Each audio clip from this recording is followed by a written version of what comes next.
What's up, Barnhill family, and welcome back to your home for all things combat sports. Yo, guys, I am back, and as you can hear, my voice is still recovering, so bear with me if it does cut out during the episode. Nick is going to fill the gaps. I had a severe case of laryngitis that the doctor described as almost like a blister on my vocal cords, so I had to give it a full week of no talking at all, and then I've slowly been working it back in. Thank you all for all the well wishes. I've never had anything like this happen before, but we do have a great episode for you set for today. But before we get into it, I want to shout out the late great Duke Roufus. We saw the memorials pour in from the Pettis brothers, from Paul Felder on last night's show, Tyron Woodley, and Nick, for a while there at Roufus Sport, that was kind of the place to be when Tyron Woodley was reigning supreme. I mean, he really built something special in Milwaukee. Oh, yeah. I mean, there's not a group of guys who have been in the combat sports world that fought over the last 10, 15 years that weren't coming across Roufus Sport fighters. Yeah. And a lot of them turned out to be quite successful, world champions. So Duke Roufus will never be forgotten in MMA. I believe, at 55 years old, right? Yeah, very young. So young. Young guy. Young child, too. You can tell that he was, yes, like a father figure to some of them, but also like a friend, a best friend. When you become a coach and when your relationship is coach and fighter, it's much closer than coach and sports athlete. Sure, right? Fighting is a whole different thing, and Duke Roufus has to, sacrifice a lot to give to these guys, and he did that.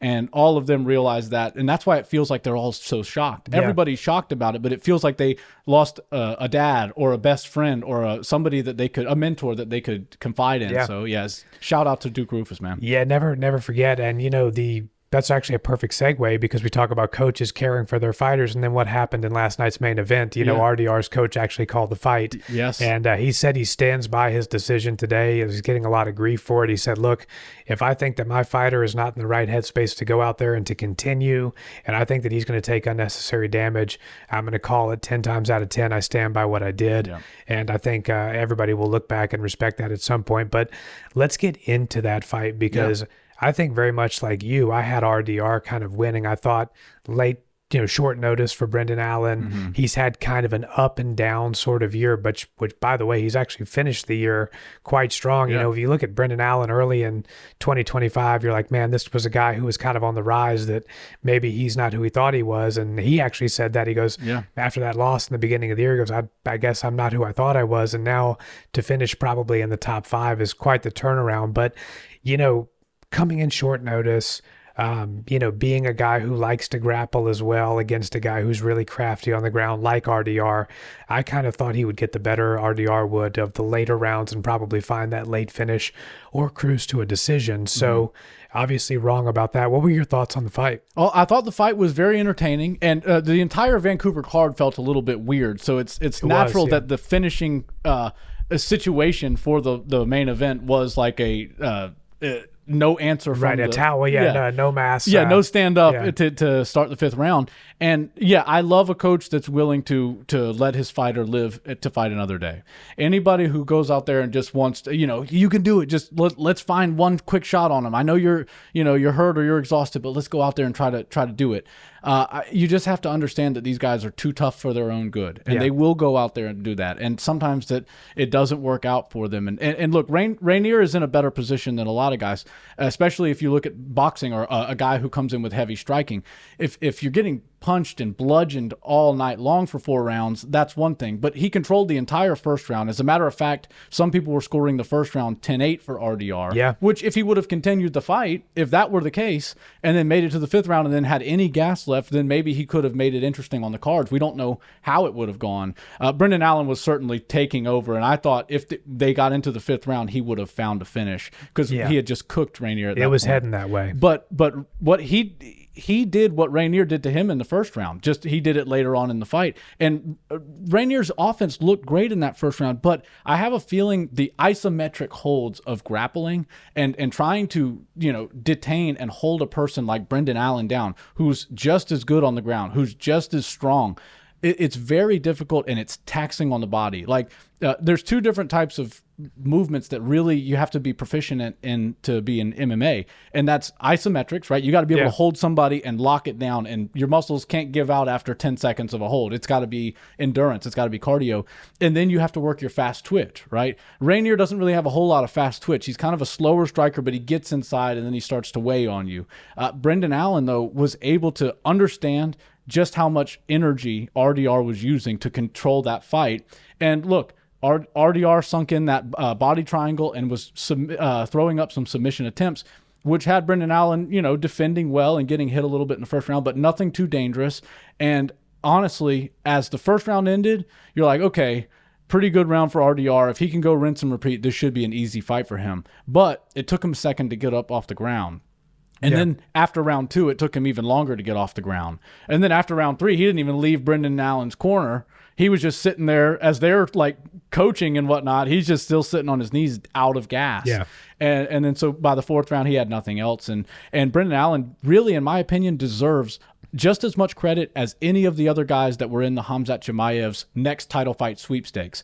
Imavov and Caio Borralho, Fluffy Hernandez, and RDR were all told whoever gets the best finish, the most impressive win, gets Khamzat next. What a prize to win, right? Right, exactly, But good luck. Brendan Allen then steps in on short notice. So he's outside of this tournament. It steps in on short notice and takes Fluffy's spot and does what I think is more impressive even than what Imavov did. Now, Imavov looked great, but Brendan Allen did get that finish. And we're talking about Khamzat Chimaev, who's a high-level grappler. So if there's a guy who looks very confident and can cook a guy like Reinier de Ridder on the ground, then maybe there's something there for Brendan Allen to take that next title shot. However, he mentioned Khamzat Chimaev in the post-fight speech. Yeah, the interview, yeah. But he also mentioned Dricus du Plessis and Sean Strickland, which tells me, I'm down to take a title fight next. But if that's not what the UFC has in mind for me, because I wasn't a part of this official tournament, then I'll fight Dricus or I'll fight Sean Strickland and let Imavov do his thing and get the next shot with Chimaev, which would be interesting. But I just feel like Brendan Allen should get that same respect that all the other guys were going to get, especially because now after the 2 fights are done, he's the only one with a finish. Yeah, well, it's a good point. And, it did seem like that was the 4-man tournament, and whoever had the most impressive win was going to get the nod. The wild card that we didn't expect was the 4 men would actually not be the 4 men, come by the end of it. So it makes me wonder, what would Fluffy Hernandez have looked like last night? I wish we could have seen that fight, because he's got a style that's so unique. And I just feel like maybe against RDR, that could have been a recipe for disaster. Like RDR against a guy with even more pressure and more pace and endurance and just tenacity like Fluffy might have been even worse for him than Brendan Allen. Yeah, I think I think Hernandez would have destroyed RDR after seeing last night.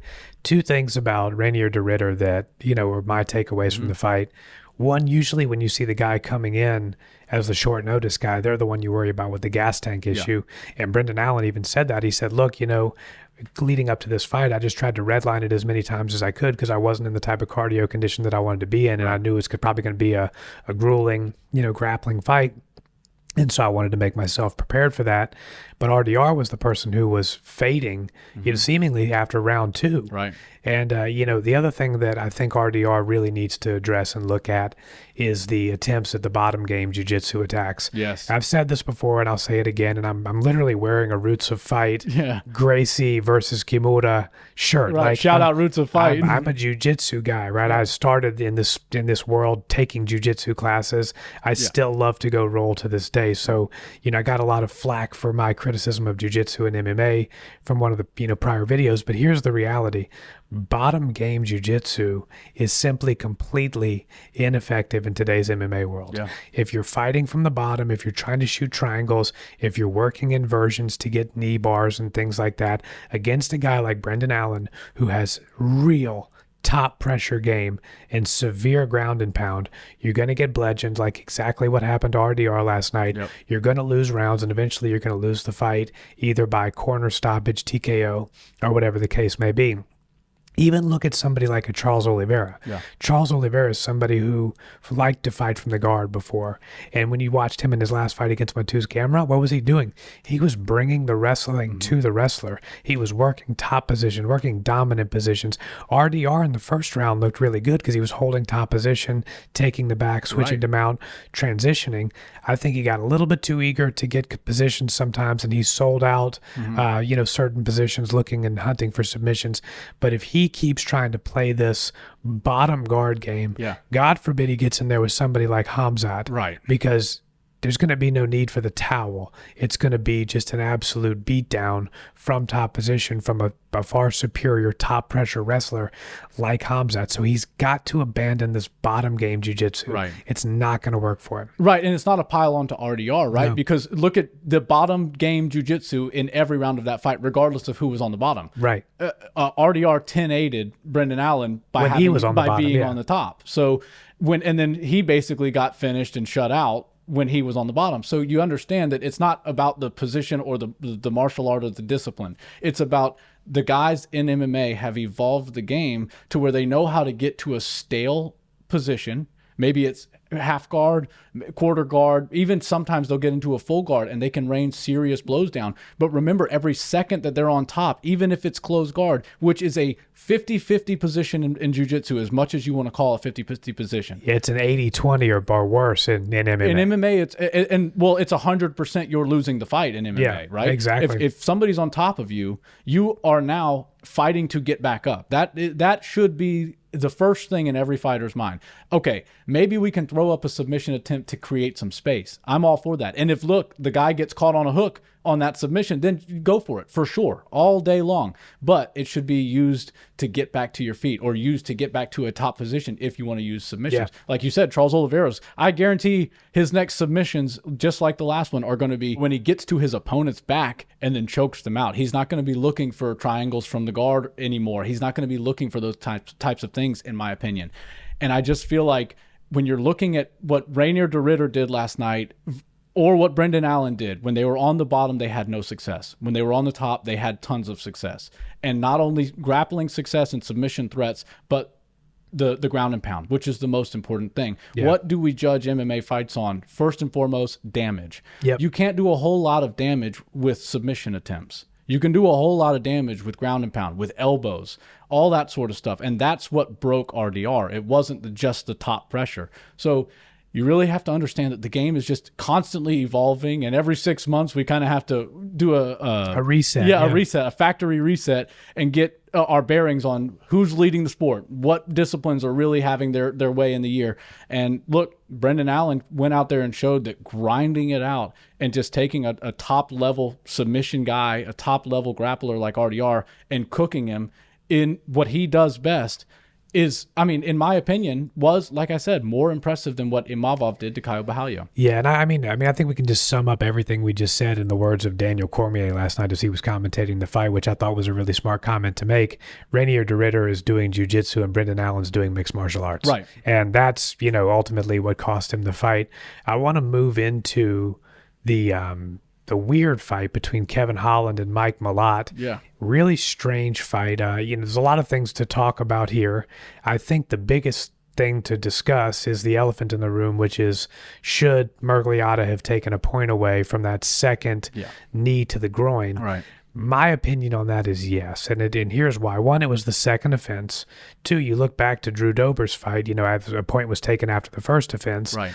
Different refs, so, different refs, they are humans at the end of the day. But is it a coincidence that the American only got he was able to throw one knee to the groin and got a point taken, and then the Canadian throws two in the same round, doesn't get a point taken? And I believe that was a fight-altering knee shot, nut shot. Yeah, exactly. And I don't, to answer your question, I don't think Dan was playing favorites. I think Dan's one of the best, refs in the game right now.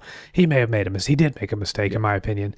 But here's the thing, when you alter the fight, like Kevin after the 5 minutes was still in pain. For sure. And I get it. There's fighters on the roster. I won't throw out any names, but if they got an easy way out to get a paycheck and get a no contest or something like that, or, even a DQ loss, but, whatever, they would take it. Yeah. We're talking about Kevin Holland here. Right. We're talking about the guy that steps in at last minute to fight Khamzat Chimaev. 28 fights in 7 years. Yeah, exactly. The guy that fights like 5-6 times in a calendar year.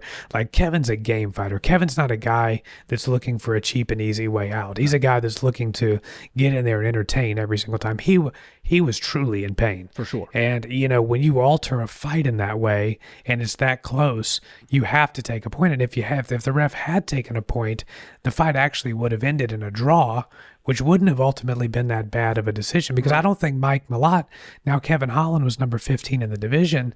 He's probably outside of the top 15. Maybe Mike grabs that ranked spot. And is a fight like that really the kind of fight that you deserve to break into the top 15 with after a, egregious nut shot? I don't think so. Yeah, and it's rough to say. And I feel like last night Kevin Holland was pressured by the crowd booing so heavily at him. And look, I have also had some questions about the stoppage, because if you look at the time, the official timeout, which is allowed to go 5 minutes, went 5 minutes and 10 seconds. When the fighter can't continue after 5 minutes, the fight's over. Yeah. That didn't happen last night. So I thought after this timeout happens, they might let Kevin move around to the end of the round, but then go back and say, oh, wait, we were over by 10 seconds. Fight's over, ixnay on the entire last portion of that round.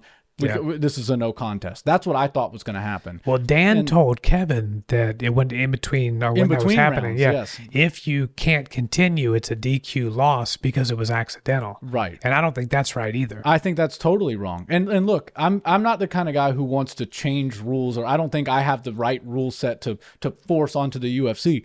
All I want is consistency. I don't believe that they should have a gray zone for illegal moves, right? In fighting. Like, exactly. Drew Dober, he threw an illegal knee accidentally, just like Mike Malott did. One of them got a point taken away. And then Mike Malott comes out a couple hours later or an hour later, throws two, claims he didn't even do it either time. Also, go back to the replay. Both of them hit flush. And like you said, Kevin's not the kind of guy to back out of that. Yeah. He fights 6 times a year, is trying to fight again in December. This will probably derail that, but because he likes to fight. Yeah, he likes to make the money, but he also loves being an active fighter. He's not the kind of guy that wants to go to Vancouver just to get a paycheck. And also, if all he wanted was the paychecks, then he would go, all right, I'm out. Let's run this back in December. Now he gets his 6th fight of the year that he wanted. He gets another payday from the UFC. No, that's not how it was. And even though it would have been a DQ, nobody would have looked at it like that. They would have looked at it as like, okay, it's, whatever. It's a loss on Kevin Holland's record, but he's getting his next crack at Malott in December. Yeah, and that's how I thought they should have done it. And look, Dan Miragliotta, in my opinion, he made a mistake, and we're humans, we're flawed, we can all make mistakes. But the language in which he used for Kevin in that in the first round, before the round had ended, and he said it was going to be a DQ loss if you don't continue, I believe he was kind of forcing Kevin into fighting by almost convincing him like, hey, you're going to lose this fight if you don't continue. When it was the first round, it should have been a no contest. Kevin went over the 5 minutes. I don't believe, and here's another thing too about the 5-minute stoppage.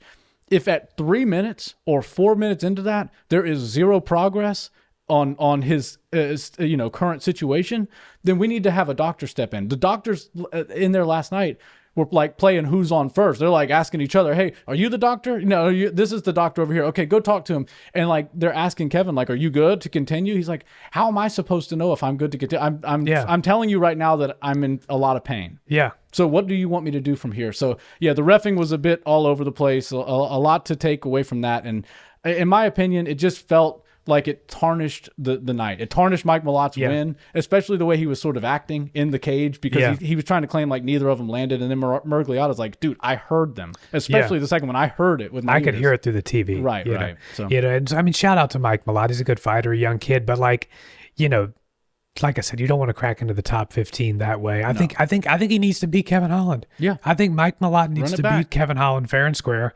If Kevin can't do December because he's got to recover, do it in January or February. Kevin Holland is never the person to drag you out on a fight. No.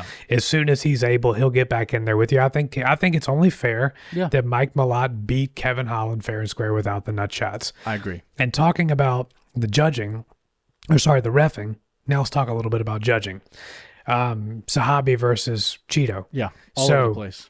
Do you think that Chito was robbed? Do you think it rises to the level of a robbery? Do you think Chito even won? That was pretty entertaining fight. One of the best fights on the card for me. A lot of fun striking. They really opened up in that third, especially towards the end. Yeah. And, I mean, I enjoyed the fight. Yeah, I enjoyed the fight, and I don't have a problem with Zahabi getting his hand raised. 3 rounds, and I believe they were one apiece, and then he got the edge in the other one. But I also see where people are saying this was a robbery because we're looking at damage. And Zahabi, we're looking at damage and then octagon control. Chito controlled the octagon for most of the fight, except for certain bursts that Zahabi had, especially late. And he also landed serious damage early on in the fight. And what bothered me was he dropped Zahabi with a great jab. Just a beautiful jab, but then didn't follow up. That drove me crazy because we know how good Chito is, but it drives me crazy sometimes when these dudes, they just have, I don't know what it is. They just have a lapse in judgment and they're like, oh no, I'll get him again. He's still dazed. But if you give a guy 2 minutes to recover at that level, he's going to be okay. And now he's figured out, okay, your pacing, your timing. It's just not the game plan I would have had for Chito Vera. If we wind up in a position where we knock him on the ground, let's get on top of him. Or let's at least put a barrage of punches. Once Zahabi got to his feet, Chito just sort of stalked him, and he almost chased him around the cage a little bit. He didn't actually cut the cage off all that well and sort of just let him recover, which I thought was a big mistake.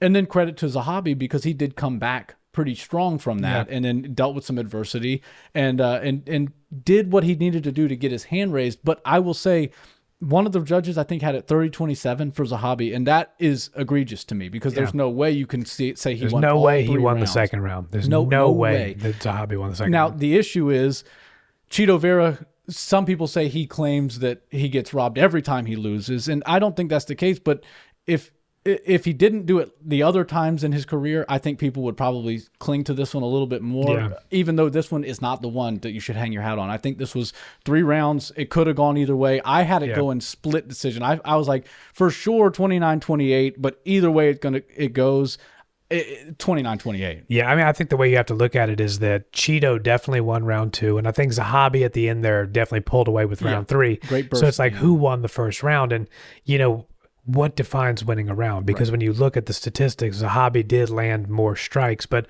are we talking about a punch count here? Are we talking about damage, octagon control, presence? I mean, Zahabi was kind of circling that first round. I kind of leaned towards giving that first round to Chito. I can see there was a huge disparity in the strike count, which to me, it didn't feel like it watching it, but looking back, I mean, I'm not going to argue with the machines that are counting the strikes, but it certainly seemed like more even than it ended up being. So I guess in that sense, if you give the first round to Zahabi, you do have to make it 29-28 for him. I don't think I would hang this one as high as a robbery, but I certainly think it's one we should look further into, watch back and see, maybe. And I think this kind of just brings back the conversation that we have quite often, which is we need some clarity on what's actually being judged. Consistency. What's winning a round, right? Because if you're moving around the outside and landing a jab, and the other person's aggressing, they're doing more damage, they're landing bigger shots, but they land half as many. We should ask the judges who would, in that hypothetical scenario, who wins that round, right? And I don't think that a lot of the judges. I think I'm quite confident that if you interviewed everybody who does judging professionally on MMA for a living, you would have so many different answers that there really is no consistency. When you think about it's football season right now. It's big here in the United States. It's cut and dry. You catch that ball, and in professional, both feet need to land in that end zone for it to be a touchdown. If one foot lands and the other one doesn't, it's not a touchdown. You know what I mean? But if this guy's reffing your fight, or you're reffing your football game, and one foot lands out and he says that's okay. Yeah, for Nick, that's a touchdown. But for Steven, it is, it isn't. And then Chris said, as long as he catches the ball and he's over the end zone, it's a touchdown. It's like, no. We need to put some more clearly defined things around this. And I get it that fighting is a little bit more subjective than whether 2 feet are within a boundary or not. But I do think other sports get it better than we do sometimes. Well, fighting can be subjective all at once, but the judging shouldn't be personality based. Yeah. And that's what it feels like it is. It feels like, hey, we don't know much about these judges. I wish they would be at every post-fight press conference, especially controversial nights, because they need to be answering these questions. Obviously, we know their names. They want their names out there to some degree because they show us who's judging these fights before the fights happen. And then they're just radio silent, even though they make people's livings and lives change. They determine who wins and loses, and it feels to me like there's not a consistent black and white set of rules that they're going off. Rather, this is how I feel. This is what I deem important. This is how I saw the fight. And while, yes, we're using humans and there's going to be a human element to judging it when you're using a human to do it, it still means there needs to be consistency. Because if you can go to Canada and get a different result for the exact same fight than you would in Miami or Vegas, people are going to start to realize, okay, I'm not going to do business over here. I'm not going to do business over here. I like these three judges. I'll go to them. I want to fight in Vegas. And then once you start to see fighters go, I'm not fighting in Canada, period, end of story, because I don't want to get robbed and ruin my livelihood, potentially take food out of my children's mouths, then everybody's going to have to go, okay, well, let's maybe tighten up a little bit on who we're letting judge these fights, who we're letting ref these fights. Again, I have less of an issue with the reffing than I do with the judging, because judging, you've got 5 minutes, you're outside of the cage. Referees have to be in there in the moment. And the reason I don't give referees a whole lot of pushback is because usually they're dealing with milliseconds. The Kevin Holland one was a little bit different because it wasn't milliseconds. We had 5 minutes to figure this out. And somebody should have been the adult in the room to say, look, this is for sure grounds for a point to be taken, especially based off the history of tonight's card. And if this guy can't continue, we shouldn't force him or make him feel pressured into continuing, which is what I felt it was. Very well said. Thanks. I drank 2 bottles of water. I'm about to piss myself. Okay. All righty. Sorry about there. No worries, bro. Welcome back. It's nice to have you. Thank you. It's good to be here. So let's talk about, we just talked about what happened. Let's talk about what's to come this weekend. Big fight at heavyweight. Ciryl Gane coming in to take on Tom Aspinall. Not many people are giving Gane much of a chance in this fight, and I certainly understand why. I want to talk about the 3 biggest fights on the card, the main, the co-main, and the feature bout, but diving into the heavyweight bout first. I think Tom Aspinall, it just possesses such a broad skill set that a lot of people are thinking that he can exploit Ciryl Gane. I'm kind of thinking the same thing, to be honest with you. When you look at what Tom's able to do, he's very heavy-handed. So I think he actually can hit harder than Ciryl Gane. I think he's got better knockout power. For sure. Ciryl may be more of a volume guy, maybe more of a technician if you want to, kind of try to find something in the column for Gane. But the reality is I think Tom is kind of on the same level as far as striking proficiency, but he also has the kill shot that, Ciryl doesn't necessarily have. Cyryl's more of a volume finisher. But the biggest thing to me in this fight, which is why it's easy for my prediction to be Tom Aspinall, is that Tom Aspinall has the immediate ace in the hole whenever he needs it. He's a far superior grappler to Ciryl Gane. At any point in this fight, and I do expect Tom to try to feel things out on the feet and see if he can get Ciryl out of there on the feet.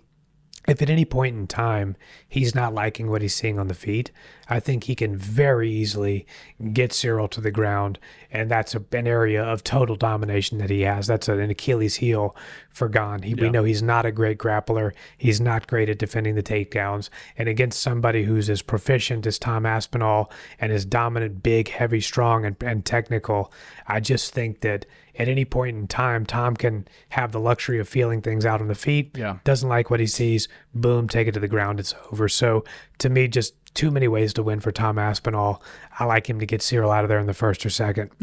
Sort of like what John Jones said. He's like, all right, I'll see what happens on the feet, but if I don't like it, then I'll go to the ground. Tom Aspinall versus Ciryl Gane to me is very interesting because I want to see what Tom does. Tom has been fighting in the UFC for a few years now and averages 2 minutes per fight, which is insane. So he's a high-level knockout artist, which also, side note, he's with that style, the most marketable guy in the heavyweight division. And for some reason, he's just so, stuck in detention right now. It's because of John Jones. It's really a messy situation, to be honest. And here's my thing. I believe Tom Aspinall can get this fight done in 2 minutes, typical Aspinall fashion. But does he want to do that? Tom has been saying, all I want to do is fight. I believe he truly is the kind of guy that likes to be inside the cage and when the lights are on and shining. And unfortunately for him, most of the time they last about 2 minutes or less. So he doesn't really get that full experience. And this one to me feels like Tom may have to wait another 8, 9, 10 months. Who knows how long he's going to have to wait for his next fight after this one. Another prime year potentially gone for him. And that makes me feel like he's going to go out there and actually try to trade with Ciryl a little bit, get a few minutes into the fight. Now, obviously, if he sees a wide open shot and he can land it, he's going to take Ciryl out in the first minute or two. But then the other aspect is if he doesn't like what he's feeling on the ground, on the feet, he will take it to the ground, just like you said. If he doesn't like the look Cyryl's giving him, or maybe I believe a push and a teep kick can be very disruptive for a guy like Aspinall who likes to get inside with his boxing primarily. Ciryl Gane's Muay Thai style will lend to some kicks like that being good for him, but he's got to be really precise and perfect with the timing on those, because all a guy like Aspinall needs is a leg to now close the distance and get a hold of Ciryl. So while Ciryl Gane's kicks would be a good deterrent to keep Aspinall away and at bay, I really do think that's almost a double-edged sword that he shouldn't risk using very much, because Aspinall then has a hold of his leg. And like we said, if he's not liking the looks he's getting on the feet, he will take this fight to the ground. And I believe he can find a submission just as fast as John Jones. So I see Tom Aspinall going out there, and I want to say first round TKO. That would be really cool. But I kind of feel like he wants to get a few minutes in. Like he has never really come out and said, "Oh, I suffer from ring rust, and every time I go out there, I have ring rust because I don't fight enough." But I do think there's an element of that where he's like, I want a couple minutes of experience. Is that too much to ask? So, well, again, I don't say that to say Tom's going to go coast, but I do think we're going to see him measured in the first round and then look for his finish in the second. The only other way I would be incorrect in that, and it would be a different way, is if he's hell-bent on making sure he finishes Ciryl Gane more impressively and faster than John Jones. Yeah, that's a good point, too. My prediction, though, is his first-round finish, Tom Aspinall. I'm going to go TKO, and it may even come from ground and pound, but I think he's going to, if he doesn't like the stuff on the feet, he's going to take him down, and he'll be able to finish there with TKO. Yeah. So that's going to be my final prediction. Tom Aspinall, TKO finish in the first round. But let's just like play devil's advocate for a minute and propose that both of us are way off on this prediction, including most of the MMA community as well. Because that's happened before, right? Right. There's been a massive underdog that came in and won, and kind of shut everybody up. So there's all this talk about what's Alex Pereira going to do next? What's going on with John Jones? Like, how does it all? All roads seem to lead through Tom Aspinall and the heavyweight belt. Right. Boy, could anybody really throw a monkey wrench into the situation like Ciryl Gane. I mean, if Ciryl Gane comes out there and wins this fight, what does John Jones do? Does John is he going to come back in and rematch Ciryl Gane to get the belt back? I don't think so. Like, is he going to fight Alex at a new weight class? Are they going to do 225? It's just, to me, it's a little bit interesting. And, I don't think enough people are talking about it because not very many people think it's going to happen, including us, in fairness. But, you have to at least factor in, if we're considering all things here, what if Ciryl wins? Yeah, I mean, it's been we've seen Tom Aspinall lose before. I mean, Curtis Blades beat him even though it was a fluke accident. Like, things can happen in this sport that we don't expect. If Ciryl Gane wins, his next fight will be in about 3 or 4 months. It'll be against Alex Pereira, and the UFC is going to just, basically gamble a little bit. Say, I believe Pereira can probably beat Ciryl Gane, and if he can, he's got that belt. Now we slide John Jones right into it. Now you got it. John. And it feels like prom night, right? Like prom night's in June next year at the Whitehouse, and everybody needs to find their dance partner. And like there's funny a lot of making up and breaking up that can happen before prom night. Right, too, there sure is. With this much time. Yeah, there's so many different pieces, but this fight card at the Whitehouse is interesting because these fighters, independent contractors, all in it for themselves and trying to better themselves. But there's a caveat on this. We need the fight to be competitive. Dana's saying this is going to be the greatest card of all time. And so people are like, all right, I don't know who the matchup is, but I need to figure out which guy has the best chance of also getting on that card, or which matchup for me makes gets the most me sense. On the card. Yeah, exactly. And that's why I find it interesting, because Dana White he's really keeping everything close to the vest, and he says he's going to start making this fight card in February. I don't think he has a single answer for who's going to fight, who's going to main event, co-main event. Is it Conor? And by the way, just because Conor might not be the main event doesn't mean Conor's not on that card. I believe there's more to this card than any other card that the UFC can put on. And if Conor McGregor he's not going to miss out on the Whitehouse card just because he's not the main event. Right. And if the main event is Jones versus Aspinall, or Pereira versus Jones, or even Pereira versus Aspinall, that takes precedence over a Conor McGregor non-title fight. And I think even Conor would agree to that and understand that. So we're talking about potentially a fight card so absurd that Conor McGregor is the co-main event, the highest grossing fighter in the history of the sport. So it's crazy. I mean, the Whitehouse, number one and number two Rolly in the UFC, as Conor said one time, except for John Jones would be the number one main event and he would be the co-main this time. Yeah, it's really actually pretty amazing to think about it. I know we got off topic because we're talking about UFC 321, and there's a lot. It plays in a little bit, especially because Khamzat, his division was just fought for. And we were talking about this weekend. It was fought for. He now wants to fight Pereira, but I don't think the UFC wants anything to do with Khamzat versus Pereira right now because stylistically, I believe that's a tough match for Pereira. Oh, yeah, there's a 0% chance that's happened. So the UFC will not make Khamzat versus Pereira because, as you said, the stylistic matchup, you're not going to take your sport's number one or number two biggest star right now. It's either him or Ilia Topuria, whoever you have as an active competing fighter. So you put him in an unfavorable matchup before you see what happens with Tom and Ciryl Gane and what happens with John Jones. The UFC flat out will not make that fight.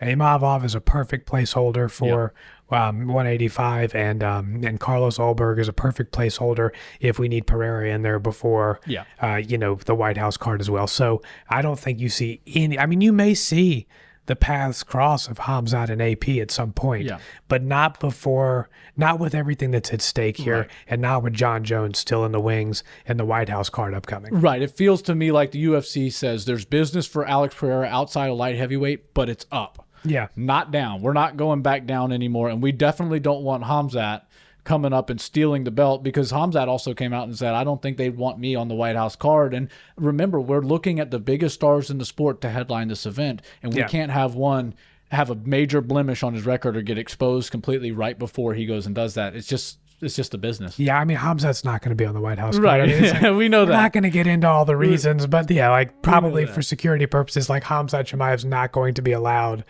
to be that close, in a fight there on the Whitehouse lawn. But let's jump into the co-main event, and I'm just going to call it like I see it. I mean, not the best co-main event that we've seen. We have Weili moving up, which has created this vacuum, this vacancy. Yep. I feel like this is a fight of, Vera is there on merit and Mackenzie is there on marketability. Yep. It's you mentioned something interesting that I had forgotten about. This is actually not being promoted as a rematch, but it in fact is. Yeah. What are your thoughts on Vera versus Mackenzie Dern? It feels a little weird to me just because neither of them feel like they are title fight girls just yet, and they're both on the cusp. But when a champion leaves and that division isn't, overwhelming the news with articles all the time, like I forgot that she had vacated that belt. I was like, okay, she's probably just going to go up fight Valentina and then come back down. I forgot that she's like, no, I burned the boats. I'm moving up. And so it did sort of feel like it came out of left field, and especially because Mackenzie's on a 2-fight winning streak, which isn't all that impressive, but perhaps it's the most impressive at the top of the division at strawweight, aside from Virna Jandiroba. Sorry. She's on a 5-fight win streak, and she's looked pretty good, but we've seen them basically fight all the same girls over the past 5 years. And 5 years ago, they fought each other. Mackenzie Dern won via decision. And since then, I think they've both had about 1 or 2 submissions apiece in the UFC. Other than that, it's been all decisions. Yeah. And mostly against, like I said, the same girls. Amanda Hebos. You got the Asian girl. I'm drawing a blank. Xiaolin Bao. Yeah. So she was in there. There's a few common opponents, and they kind of went lopsided on them. You don't really know. Like Mackenzie Dern lost lost to some people that Virna beat, and then Virna lost to some people that Mackenzie beat. So it does maybe feel like an even matchup. I do find the fact that it's a rematch to be interesting because we know that Mackenzie Dern fought Amanda Ribas twice. She lost the first one, came back in a rematch and won the second one, and that was more recent. So maybe she does better at learning from her mistakes. But again, 5 years is a long time to assume they're the same fighters. Yeah, they're totally I think Jandiroba has progressed a little bit more. And also, when we talk about Mackenzie Dern's advantage in MMA, it's usually on the ground. It's usually with submissions. And I wouldn't say that Virna Jandiroba is a less or is a more successful grappler in all realms of combat sports, but she has more submissions than Mackenzie Dern. Yeah. So in MMA, she's technically a higher level submission ace. However, I don't see her finding a submission on Mackenzie Dern, but because of that, I also don't see Mackenzie Dern finding a submission finish on her, which tells me neither of them are going to have the knockout power to knock each other out. And that makes me believe that this is for sure going to be a decision. And at that point, I believe Virna may be able to scramble a little bit better in those key moments for where Mackenzie Dern usually flourishes and has success. And if she's able to do that and primarily keep this fight standing up, we see a whole lot of novice looks and ideas coming from Mackenzie Dern striking. A lot of what she does is very baseline, and look, fundamentals can win fights for sure, but when all you're throwing is fundamentals at not the highest level, they don't tend to have the same kind of success. So I'm going to go on a quick prediction on that one. I've got Virna Jandiroba. I think she gets it done with a decision. Yeah, same. Virna by decision, because I think, as you said, I think Mackenzie's a little bit better as far as grappling and jiu-jitsu is concerned, but Virna actually, funny enough, has, as you mentioned as well, more submission victories on her record. She's not the IBJJF decorated world champ like Mackenzie was before she came over, but I do think she's good enough to cancel out the grappling offenses of Mackenzie and kind of reduce that submission threat. Yeah. And then you end up with what's left, which is a not so great women's strawweight striking match between two grapplers. And, I mean, I'm not trying to downplay the fight. Maybe it ends up being a great fight, but I just see this as being kind of a very low level for the strawweights division. Let me say that, because look, talk about the division. Rose Namajunas, Joanna Jędrzejczyk. Joanna was my favorite female fighter to watch. Me too. And 115 has been like, okay, we're the small ones, but we're mighty. And they've been coming out, and they were like one-upping the 25ers and the 35ers with their title fights and their epic, fights and finishes and whatnot. And it sort of does feel like it's fallen off a little from the heyday of 115, but I see what you mean. Yeah, low-level striking match is kind of what I'm thinking here. And I think maybe Virna's got a little bit more firepower. Yeah. Lands a few bigger shots, does more damage, and gets a close decision. Yeah. One that I am really looking forward to is the feature bout. Oh, yeah. Umar Nurmagomedov, Mario Bautista. Got to feel like a title shot's on the line. Who are you taking in this one? Well, are we living in a world where Umar Nurmagomedov loses 2 fights in a row? I have a hard time believing that. But Mario Bautista is an absolutely buttoned-up, high-level fighter, and he belongs with these guys. Now, neither of them have the craziest strength of schedule at 135. By far, that's Merab. He fought everybody. But if you look at some of the other dudes near the rankings in Merab, near Merab's ranking, they've also fought a real tough lineup of fighters. Merab is just like he's on another level as far as strength of schedule. Level. But Umar, you look at like Bekzat Almakhan. That fight is very impressive. Yeah. But nobody really knew who Bekzat was when he did the fight, and still to this day, people don't understand. Now, that win is going to age like fine wine. It's a hindsight strength of schedule. Yeah. Bekzat's going up and up and up. And then what's the next one after that, I believe, was Corey Sandhagen. But either way, they've got, up until recently, they've just now started fighting the highest level of guys. And Mario Bautista, like I said, he's a buttoned-up guy. He knows that with a win in this situation, he's now the fresh blood in the 135 division. And at some point, we got to stop having rematches and start getting some new faces in there. Unfortunately, nobody's jumped over those guys who have already fought and lost to Merab. But Mario gets that opportunity. The issue is this is kind of a number one contenders match, right, for all intents and purposes, sure it is, but it's 3 rounds. And that, to me, sort of favors Umar, because Mario Bautista, yes, I believe that he could probably find ways to win this fight. But Umar Nurmagomedov, like I said, we're not going to see him lose 2 fights in a row. And if that means he's got to go out there and be really active with point striking and point fighting, and then timing a takedown late into each round and just scoring it for the top position and the control, I think that's what we see. I think Umar Nurmagomedov goes out there and Mario Bautista is going to give him some stuff to deal with, a little adversity, but his grappling is still really high level. His striking is very high level. And when you've got a guy like that with his back against the wall, coming from a team like Team Khabib, right? Yeah. When you carry the Nurmagomedov last name, that's a whole different level of expectations, right? Not only are you supposed to win, you're supposed to not lose a round. You're supposed to not get in a bad position, right? That's how they almost see Team Khabib, right? It's like the invincible fighters. But Umar is a human. He's got Merab found the way to beat him. Maybe Mario can. Maybe Mario studied what Merab did, but at the same time, he doesn't have the same skill set. So it's going to be an interesting fight. I think we're going to see a little bit too much caution out of Mario Bautista. Maybe he opens up later in the fight and we see a little bit more reckless abandon and he starts to find some shots, but I think it'll be a little too late. I got Umar winning unanimous decision.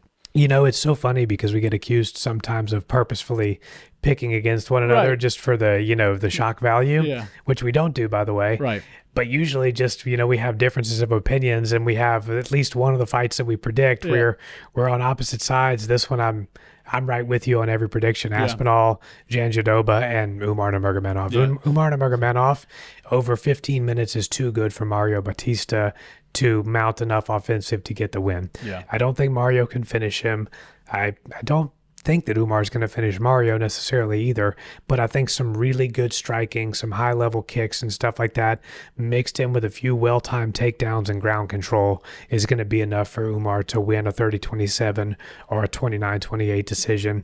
I think Umar really is that guy. He's just fighting in an era right now where the best bantamweight in the world is competing, and if you don't believe that Merab is the best bantamweight of all time, we talked about strength of schedule. Go look at his strength of schedule. It's like the UFC's been wanting him to get beat up since he got there. I know Dominic Cruz had an amazing WEC career. I know that he had an amazing UFC career. Nobody at bantamweight touches the strength of schedule. Not even close. That Merab has, and Umar put up a very good fight against him. Clear decision from Merab, of course, not a robbery, but Umar's the closest thing we got to the champ, and he's going to beat Mario Bautista. He's going to do it 30-27. Yeah, I think we're on the same board here. And you know what's funny you said about the picks? Yeah, people will be like, oh, one picks this guy, one picks the other, and then they can't be wrong on one. I'll tell you this, while you were gone with the laryngitis, Chris realized after a couple of weeks that my predictions were wrong. And then so he starts just going, whatever you said, I'm going to go the opposite. And so all of his predictions wound up being right over the past 3 weeks on his little tenure here. Well, and all of mine were wrong. Well, let's hope that your cold streak ends, because if not, I'm in for a long weekend as well as you. For real. Either we're going to nail all of these predictions together or we're missing every single one of them by a landslide. For sure. Well, guys, that's about all my voice has. Thank you for bearing with me this boys, Sunday. One time for Steven and one time for Chris, too, for showing up. The past 5 weeks, he's right there. He's out of frame, but we're going to get a camera set up for him. He'll be able to chat with you guys, give us some extra stuff for the episodes, give you all another layer for the show. Who thinks we should add Chris to the show as a permanent fixture? I think he did such a good job. He calls himself a casual. He's not. You all know that he's not. I think we should add him to the show. If you agree with me, drop it in the comments below. Hopefully my voice is back to 100 by next week for the recap of 321. Until then, y'all have an amazing time. Peace.